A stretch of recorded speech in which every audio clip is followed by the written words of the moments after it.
Cette semaine, Pure Freestyle reçoit le skydiver Sébastien Carbillet.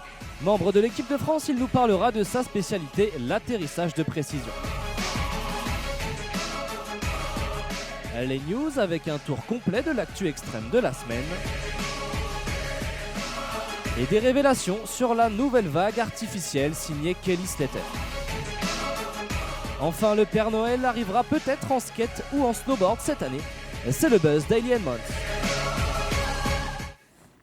Bonjour à tous et bienvenue dans Pure Freestyle. Tous les mardis à 18h, c'est le meilleur des sports extrêmes, l'actu la plus chaude. Les dernières news, rien que pour vous, soyez les bienvenus. Nous sommes ravis de vous retrouver en cette fin d'année. À mes côtés, la fille cachée d'Elton John et du Père Noël. Oui, il a une enfant, il a eu une enfant. Voilà. Et pas avec David Furnish. Slovaque.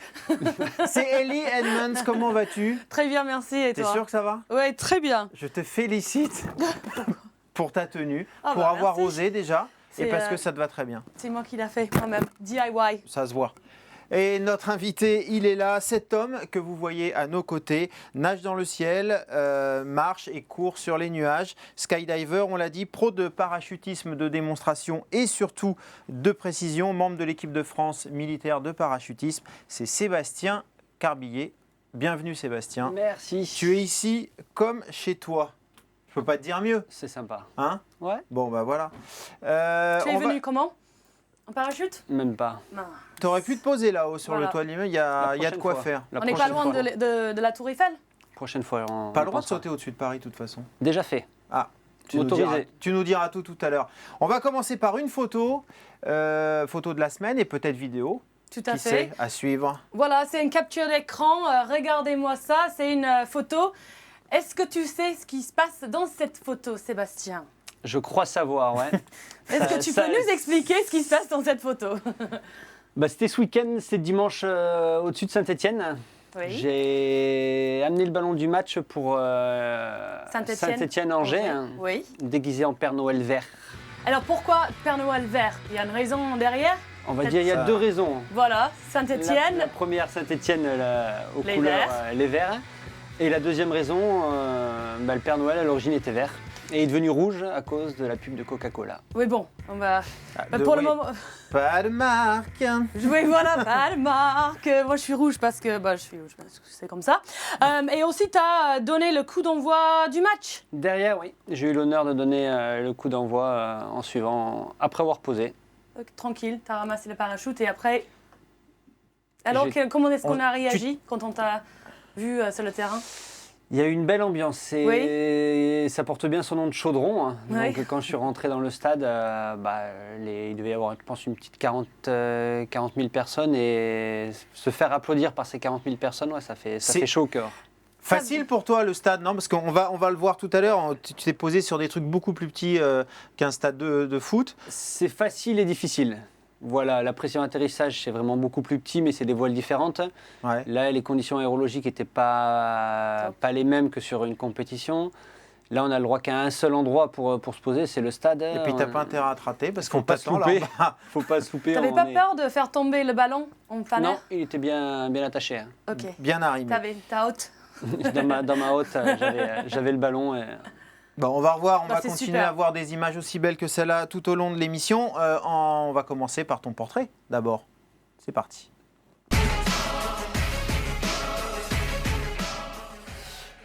C'est parti. Né en 1981 à Pau, et oui il est jeune, Sébastien Carbillet se planque déjà tout jeune au fond de la classe et rêve en regardant le ciel. Déjà il dessine des parachutistes sur ses cahiers. Ton papa est ton modèle.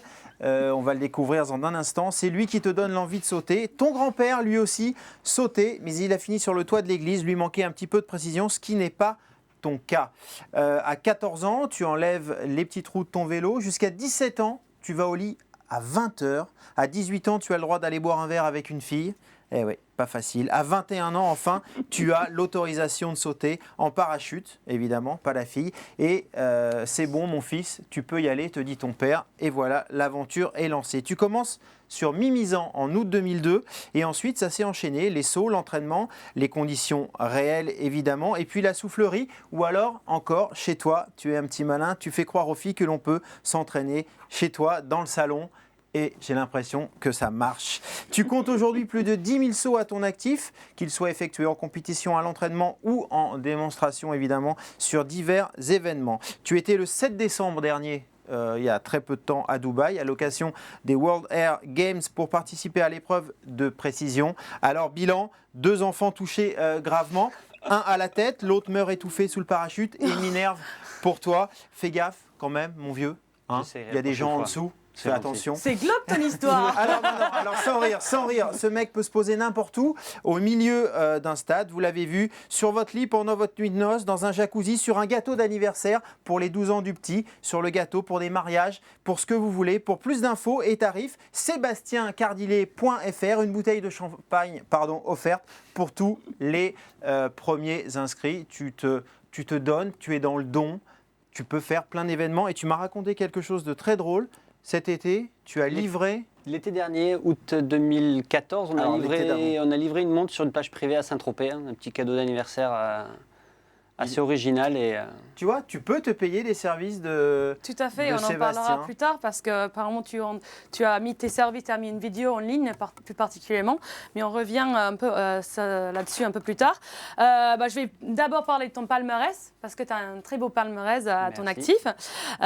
Commençons en 2013, tu as commencé la compétition en 2010. Si je ne me trompe pas, enfin 2010, 2011, je suis rentré en équipe de France en 2006. D'accord. Et après 2008, c'était mon premier championnat du monde.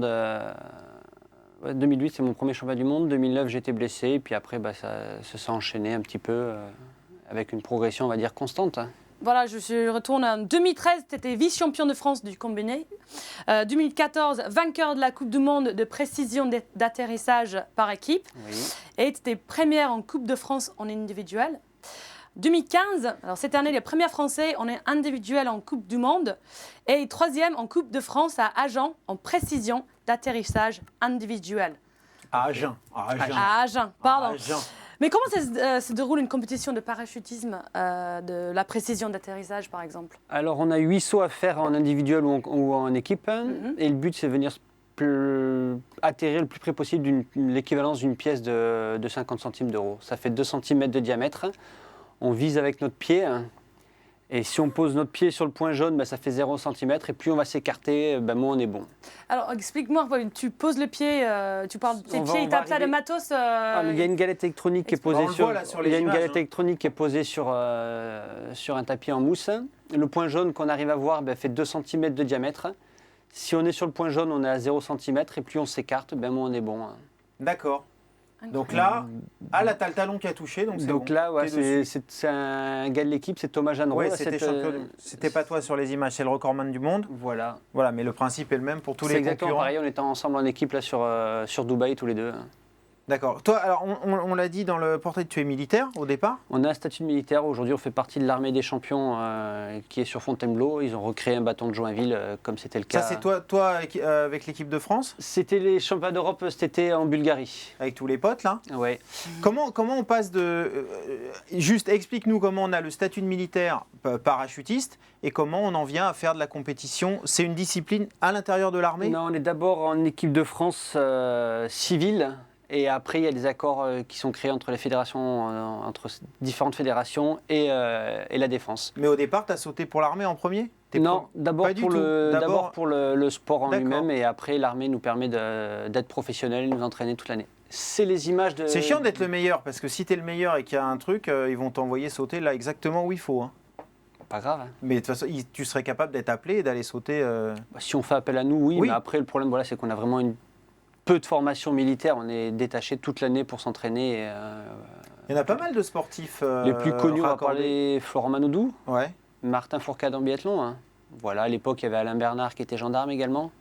Ce qui vous permet d'avoir un salaire avec votre statut de militaire et puis aussi d'autres rentrées avec l'événementiel ou autre chose. Les sponsors.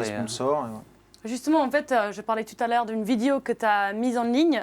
Tu proposes des prestations, des services, dont des demandes de mariage, de lâcher des confettis, la venue d'un cadeau par les airs, comme Ah bah, à la Saint-Tropez. Amenez le ballon pour le début d'un match, comme à Saint-Etienne.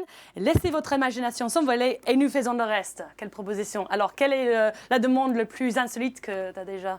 Une demande en mariage. Ah oui? Ouais, une demande en mariage pour un particulier. Donc on avait Tu t'es marié avec lui? Non, même pas. Ah, C'était pas moi qui voulais. Non, mais Tu c'est-à-dire, as tu porté prends- la bague? Non, Tu prends en tandem? on avait un drapeau qui était derrière moi avec le visage de sa future épouse. Et dessus, il y avait écrit veux-tu m'épouser? Donc on est passé devant lui dans sa maison. Alors aujourd'hui, par rapport à tout ce que tu fais là en événementiel, quelle est la part des compétitions? Quelle est la part de ce que tu fais en événementiel? Tu as monté une société? L'événementiel, c'est vraiment une toute petite part. Je prépare ma reconversion sportive. J'ai l'intention quand même l'année prochaine d'un championnat du monde en 2016 donc à Chicago.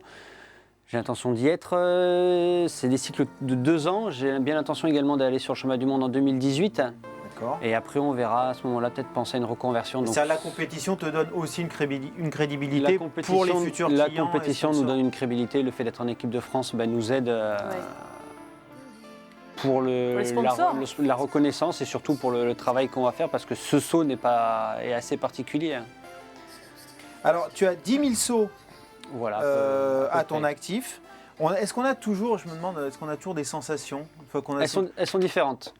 En entraînement, ça va être d'autres sensations. En compétition, un stress dû à la compétition. L'événementiel, un stress également dû à ce petit truc. Je retrouve plus l'adrénaline de mes premiers sauts sur l'événementiel. Mais le stress de la compète aujourd'hui, c'est ce qui nous attire le plus. C'est ce qui m'attire le plus à moi encore. Et dernièrement, tu étais à World Air Games à Dubaï. Oui. Ça s'est pas super bien passé Pas pour bien l'équipe. passé, non, ouais. Vous avez terminé 13e, c'est ça? Tout à fait, oui. Mais qu'est-ce qui s'est passé? Moi, je sortais de blessure. J'ai fait pendant 2 mois, j'ai eu une entorse au cervical. Alors, on ne va pas remettre ça sur l'entorse au cervical, mais derrière, je pense à un manque d'entraînement. On s'est entraîné, les derniers entraînements ont été faits en France sur Gap avec un air très froid et partir sur un air plus chaud. Ouais. Est-ce que ça y joue ou pas? Voilà, après, il y a une grosse remise en question à se faire entre nous au niveau de l'équipe pour savoir pourquoi on n'a pas été bon et pourquoi l'année prochaine on veut être bon et être les meilleurs. Et c'est un bon spot à Dubaï pour faire du parachutisme? C'est un des plus beaux spots. Après, un Ah bon ouais. spot, je ne sais pas, mais ouais, c'est Ça va être vraiment de sauter dans de l'air chaud, c'est pas si mal avec la mer en fond et le. Voilà, on n'a pas ce si mal. problème qu'on peut avoir en France d'avoir froid en ce moment. Ça, c'est toi sur la photo. Oui. Il y a un truc, moi, en préparant l'émission, je pense qu'on ne se rend pas bien compte de la difficulté d'atterrir sur un rond, je sais pas, qui fait 3-4 mètres. Ça a l'air assez. Pardon, hein, je me trompe forcément, mais ça a l'air assez facile. Ce qui n'est pas le cas. Je ne me rends pas bien compte. Il y a plusieurs milliers de sauts derrière pour pouvoir arriver à ce niveau-là, entre point-là. guillemets. Ouais, c'est Parce que c'est une du tir, discipline. c'est du tir de précis, c'est du tir, mais sous une voile. C'est une discipline, on en parlait juste avant dans la loge, c'est une discipline assez accessible. Le parachutisme aujourd'hui, il est accessible à tout le monde. À partir de 15 ans, on peut sauter en Il parachutisme, y a en des tandem. clubs partout, en France. dans toute la France, il y a Mais- des clubs. Au bout de quelques jours, on peut sauter tout seul ou quelques heures. Moins de 6 minutes, on est autonome en parachutisme. Plus vite. Au moins de 6 minutes. Il faut arrêter de jouer au golf, au tennis. Ou... C'est hallucinant. Au bout de 6 minutes, tu lâches quelqu'un. 6 sauts, 6 minutes, vous êtes autonome. Et en revanche, pour faire ce que tu fais, il faut 10 000 sauts. Peut-être pas, il y a des gens qui sont arrivés, Non, mais ce qui qui sont montre- arrivés plus vite que ça, mais voilà, il faut quand même de l'expérience pour pouvoir aller jouer avec la pastille qui fait 2 cm de diamètre. Et en ce D'accord. moment, tu travailles sur des projets? Tu as des nouveaux défis de prévus? J'ai des idées en tête. Il y a 2-3... Oui, il y a plein d'endroits où on voudrait aller sauter. J'aimerais aller sauter sur le pôle sud. Mhm. C'est quelque chose qui m'attire. Après, ouais, il y a pas mal de projets un peu en tête. Déjà, le projet sportif, le championnat du monde l'année prochaine, Chicago. Mhm. On vient de perdre. On n'a pas été bon là, cette année. Donc c'est vrai que pour l'année prochaine, on a l'intention de faire quelque chose de grand et d'aller jouer avec les meilleurs et de redevenir les meilleurs. Donc déjà un gros projet sportif. Et puis après, on va voir un peu comment... Et comment parle-nous ça va. aussi alors un peu de tes shows. Tes Tu es un showman, démonstrations? tes démonstrations. Tu en as, enfin, t'en fais souvent. On en fait Et tu en souvent. as fait. On en a fait, voilà. C'est James Bond, ça. Tu t'es James déguisé Bond, en voilà. James Bond. C'était pourquoi? C'était pour le Free Flight World Master à Sainte-Maxime. Mhm. Donc j'ai sauté à une hauteur de 1200 mètres et j'avais un avion qui tournait autour de moi à ce moment-là. Et j'ai été me poser sur une petite barge dans le golfe de Saint-Tropez, devant la plage. D'accord. Ça, c'était. J'en bois Jean Bouin, Donc ouais. au-dessus de Paris, on a le droit de sauter. Stade Jean Bouin, couleur du Stade français. Voilà pour l'inauguration du stade Jean Bouin, hein, où on a amené le ballon du match également. Hein. T'as doublé déjà des gens au cinéma, t'as fait là quand Non. j'ai vu les images de toi en Jamais. James Bond, tu aurais pu participer comme ça Peut-être, arrive. mais pas pour le moment. Ça c'est des choses qui t'amusent Ouais. au-delà de Ouais, tout à fait. côté Ouais. financier, c'est amusant. C'est très Le amusant. défi. Voilà, il y a une énorme part de défi et une énorme part d'amusement également, parce que c'est vraiment génial de pouvoir faire ces shows, entre guillemets. Et également les pubs. Tu as passé dans une pub pour une marque de téléphone portable. Portable, oui, on a fait un petit selfie en chute libre. Ok. C'est le travail. C'est le travail, t'es pas tout seul évidemment. Si tu peux en dire un mot, c'est le travail d'une équipe. Dans les Toujours- interviews, tu le dis souvent, mais je Toujours pense que une c'est équipe, important. c'est toujours une équipe. Il y a au moins quelqu'un qui va filmer. Sur un saut de démonstration, je suis obligé de... Ça c'est Gerland. Gerland, le jubilé de Sébastien Chabal et Lionel Nallet, où là pareil, j'ai amené le ballon du match. Ouais. Donc quel pilote de l'avion effectivement. Il y a des gens qui. Comment on se repère quand on est là-haut? Avec l'expérience, on sait où on va aujourd'hui. Le stade, on les reconnaît assez facilement. Le pilote Ouais, nous plus amène... t'avances, mais si. Non, t'as Les pas de pi- souci. Non, voilà, les voiles aujourd'hui, elles sont dirigeables. D'accord. Donc en fonction du vent, en fonction de toutes les conditions aérologiques, on adapte... Pas de moyens techniques, de mini GPS, de trucs pour Non. diriger, de booster. Non, on voilà. adapte les tailles des voiles en fonction de l'aérologie.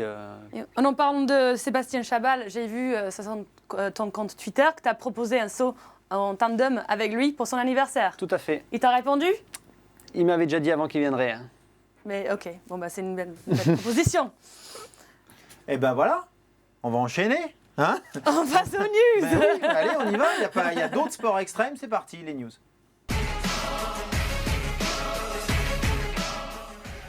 Sébastien, je sais que tu fais un petit peu de surf. Tu as suivi récemment fin du championnat du Ouais. WCT. Ça s'est terminé à Hawaï et on a des petites brèves sur ce Pipe Master qui a été une édition très remarquée. Tout à fait. Compliquée et remarquée. Voilà, en fait, c'était la dernière étape des championnats du monde du surf qui s'est conclue et un nouveau champion du monde a été couronné la semaine dernière à Pipeline, Hawaï. L'Américain CJ Hopgood a pris sa retraite à l'issue de la compétition. Le Floridien a réussi à s'imposer lors du premier tour avec un énorme barrel noté 10 points. Le triple champion du monde Mick Fanning, qui a vécu une année dramatique sur le tour, apprend la triste nouvelle du décès de son grand frère. Malgré ce drame, l'Australien courageux et fort a décidé de poursuivre la compétition à la course au titre, battant Kelly Slater dans l'écart pour sa place en demi-finale. Le point cumulant de l'événement, s'il perd face à Gabriel Medina, Adriano de Souza remporte le titre du champion du monde. Fanning domine la série domine tout au long de la série jusqu'aux 3 minutes avant la fin. Le jeune Brésilien trouve la vague parfaite pour une manœuvre et rentre en une grosse rotation, remportant la demi-finale et sabote les espoirs d'un 4e titre pour Mick. Quant à Adriano de Souza, il se retrouve contre le wildcard Mason Ho. Alors on va voir, ouais, ça c'est Ça, c'est la Gabriel dernière Medina. manœuvre de Medina sur laquelle il Yep. sort Mick Fanning. Et le wildcard de Mason Ho chez lui à Hawaï, il se retrouve face à Adriano de Souza. Ça ne posait pas de problème pour le Souza qui reste en tête pendant toute la demi-finale et remporte la série haut de la main, ainsi que le titre du champion du monde. Après Deuxième brésilien. Oui, tout à fait. Après Medina, après 10 ans passés sur le circuit professionnel, le Brésilien atteint son Graal et succède son compatriote Gabriel Medina, qui bat en finale des Pipe Masters disputés à Oahu. On a Quelle dit, étape dramatique. Tu l'as suivi un peu? J'ai suivi un peu, ouais. C'était- C'est un sport qui m'attire beaucoup, le surf. Hein. Mm. J'ai 2-3 copains qui surfent beaucoup. Hein. Plus sur du longboard. Ouais, plus longboard. Plus longboard. Hein. Bah, quand tu vas moins à l'eau, c'est peut-être un peu plus. C'est plus accessible plus pour... accessible. Et pour c'était une moi. édition qui a été marquée par de nombreux Oui. accidents aussi. On n'oublie pas Evan Geiselman qui s'est fait enfermer dans une tube et il a failli se noyer. Et L'Australien Owen Wright qui a été victime d'une sévère chute lors d'une session de free surf. Et son compatriote Pete Durbridge qu'on voit On voit là. à l'image s'est cassé le bassin suite à une violente wipeout au 3e tour du Pipe Masters et a terminé sa saison en fauteuil roulant. C'est temporaire pour au moins un mois. Bon, il y a eu on dit dramatique parce qu'il y a eu effectivement des accidents, mais ça a été une belle compétition. Et puis le sacre Tout à fait. d'un deuxième Brésilien, ils ont fait la fête comme il fallait, bien, et lui était content en tout cas. Ah bah oui. Ah oui, Fanning un peu moins, coiffé au poteau. On va passer maintenant à Kelly Slater. Ça faisait longtemps qu'on n'en avait pas parlé, en tout cas pas pour ses résultats. Mais de toute façon, d'une manière ou d'une autre, il arrive toujours à faire parler de lui. Regardez. Que vous le vouliez ou non, l'événement de cette semaine, ce n'est pas le titre de champion du monde d'Adriano De Souza, mais la nouvelle vague artificielle signée Kelly Slater. 10 ans qu'on l'attendait. Alors vous imaginez, quand les premières images de la bête sont sorties, le monde du surf a été chamboulé.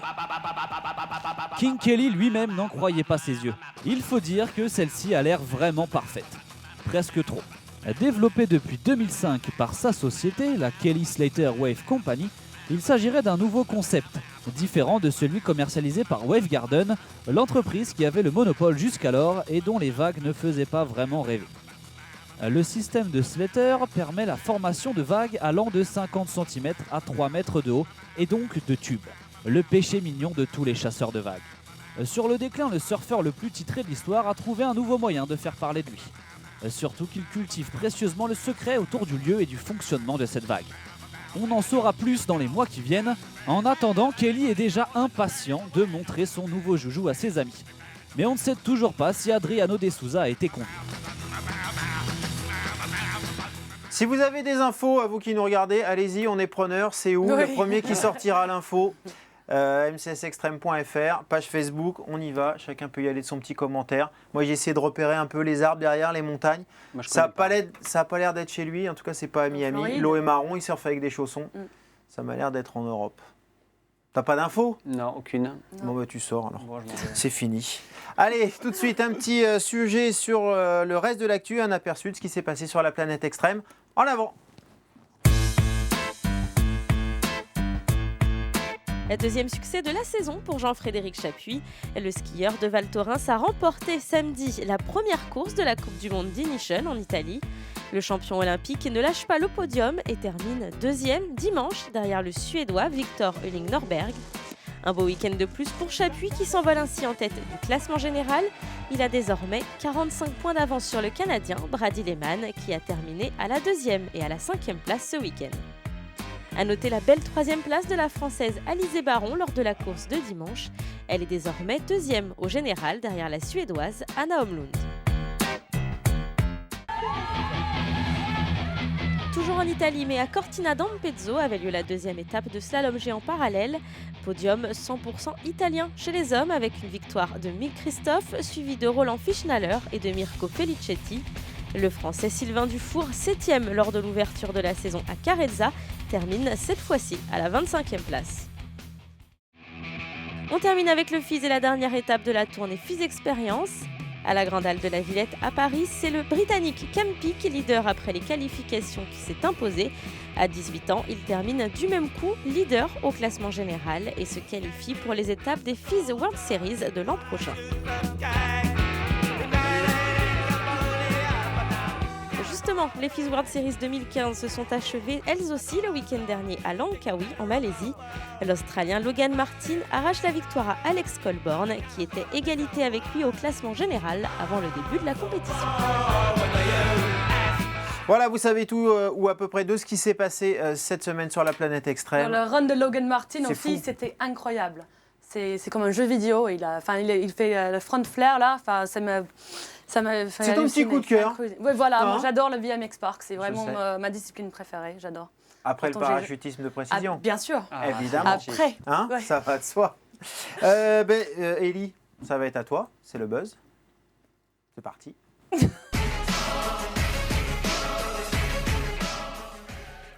C'est Noël, on reste dans les boules, dans les cadeaux, dans les sapins, dans les Pères Noël. Voilà, j'ai une bonne nouvelle, guys. Père Noël est un border. Le Père Noël est un rider? Ouais, un border. Ok. Border. Bon, bref, j'ai la preuve.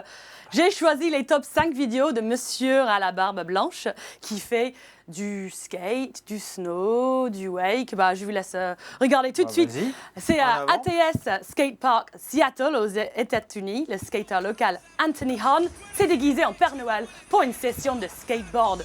Tout comme Shane O'Neill avant Rio Berrix, le jeune Américain a saisi l'occasion de s'habiller en rouge et de montrer son parfait Noel Slide. Pas facile de rider en... Je me faisais la réflexion, en même temps que mon amie Céline. Il doit avoir très très chaud, il est un peu grand. Voilà, ouais, je pense que C'est sa pas tenue très est un peu saillant, quoi. grande. C'est pas très saillant. Non, voilà, mais il a assuré, il a rentré son gros Noel Slide. Et là, celui-là, c'est qui? Bon, Qui est ça arrivé c'était Anthony Hahn. On reste sur la côte ouest, on monte en altitude pour le numéro 4 sur la liste. En Californie du Sud, le Père Noël a acheté son forfait et il est monté à la station de Mountain High, accompagné de son reine et son lutin. Équipé d'un beau snowpark Mountain High, PN s'est exprimé sur les modules avec sa hôte et il a très très gentiment après distribué avec sa hôte des cadeaux aux riders sur la piste. Moi aussi, je voudrais être ton reine. Ouais, tu as vu comment il Je te est suivrai fort partout. en backcountry comme au parc. Ça n'a Et plus- Rodolphe bah, c'est un des rails les gère, plus franchement, forts, hein. sur les rails, rien à dire. Donc ça, Rodolphe, top 10 4, sur top, 10. top 3. Troisième place, le Père Noël fait du stunt bike. Tu connaissais le stunt bike? Voilà, il va lui montrer comment faire une marque de sous-vêtements. A mis en scène un Père Noël méchant. On le voit faire du stunt au parking de la Reine à Montpellier. Il s'agit du rider professionnel Loris Ponomarev qui a fait le show pour quelques enfants. Et il a gentiment Ils sont où, les enfants, là distribué des cadeaux. Il les a jetés des cadeaux. On les voit. Excuse-moi, ils sont où les gosses là? Ils sont là. Mais où là? Ils sont cachés, ils ont peur. Ils ont peur juste. Oh, mais il a sa meuf, sa femme qui l'attend, Mère Noël, ma sœur. Alors, on passe. Elle a dit. C'est impressionnant. Non, mais il y a Numéro des- 2 sur la liste, le Père Noël fait du FMX. Le crew de rider de l'Extreme Stunt Freaks Team a posté cette vidéo de Père Noël en train de faire du FMX. Un gros backflip pour le C'est Père tout Noël faire, en Père two-stroke. Impressionnant. Filmé quelques jours avant Noël, selon la team, Santa Claus, comme il est connu chez nous, est parti en Espagne pour une session de FMX, histoire de se réchauffer avant sa tournée mondiale. Même pas sale sa tenue. Même pas sale. Voilà, même pas ça. Voilà. Et Et en alors première place, Attends, C'est chez si nous. on peut jouer. on peut jouer quoi? Ok, en première place. Tu vois qui en premier? Si c'est pas moi, je C'est fais la quelle gueule. discipline? Attends, Quelle attends, tu dis discipline c'est un Français? C'est un français, ouais. C'est un spot français en plus. C'est un spot français avec Surf un Spot français. français, Surf surf, oui. C'est un Sud-Ouest? spot, un événement de surf très sur le WCT. Oh, ce gore. Voilà. Gravière? La gravière, tout à fait. Yes, tu gagnes Je une, connais très bien la un gravière. bonnet. Je te C'est fasse tout après. En fait, Maître c'était. nageur à 18 ans à la gravière. Toi? Oui. Ah Non. bah, tu connais alors. Eh oui. La, Bah, tu la connais gravière. la histoire. C'est peut-être toi. C'est toi déguisé. Même Toi, pas. merde, déguisé de toute façon. Cette fois-ci, elle est en rouge parce que le Père Noël brave le foie pour une session tow-in à la gravière à Osgore.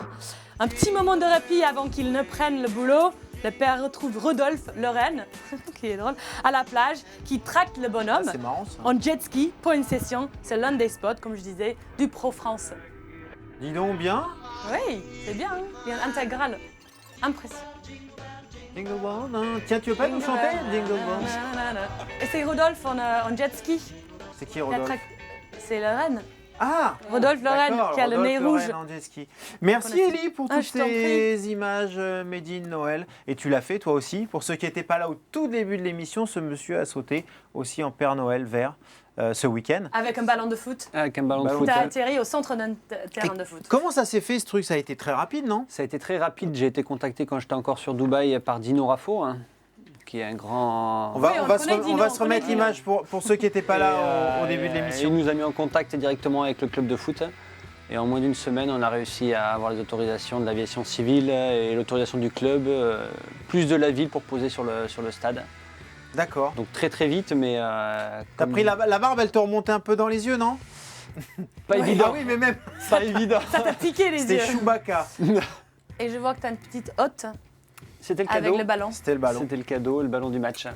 Bon, écoute, bravo pour tout ce que tu fais, pour ces images, pour tout le reste, pour Merci beaucoup. Merci. la compétition Joyeux et les Noël. événements. Joyeux Noël. Ouais, on voulait te souhaiter de bonnes fêtes de fin d'année. À vous aussi, évidemment, qui êtes chez vous, qui avez été fidèles tout au long de la saison. On va se retrouver en janvier. Est-ce que tu as d'autres sauts déguisés en Père Noël de prévu cet hiver? Non, Il va c'est venir fini. chez toi. C'est fini. Il va venir chez toi, à la Je maison. suis déçue. Non. Mais si, il va en Le faire Père- d'autres. Le Père Noël, il va en vacances. Ok. Vacances, donc petite pause, on l'a dit, entre les fêtes, le nouvel an, on se retrouve début janvier. Restez fidèles à MCS Extrême tout au long des vacances et de la pause, puisqu'il y aura évidemment des rediffs, que ce soit Pure Freestyle, Snow Patrol ou encore l'émission Culture Club. Culture Club de Céline. Voilà, on vous embrasse. Merci encore et on se retrouve en janvier. Merci Sébastien. Merci à toi. À bientôt. Sébastien. Merci. Ciao, Merci. salut Ciao. Ellie. Salut. Tu restes comme ça. Hein. Merry Christmas, everyone.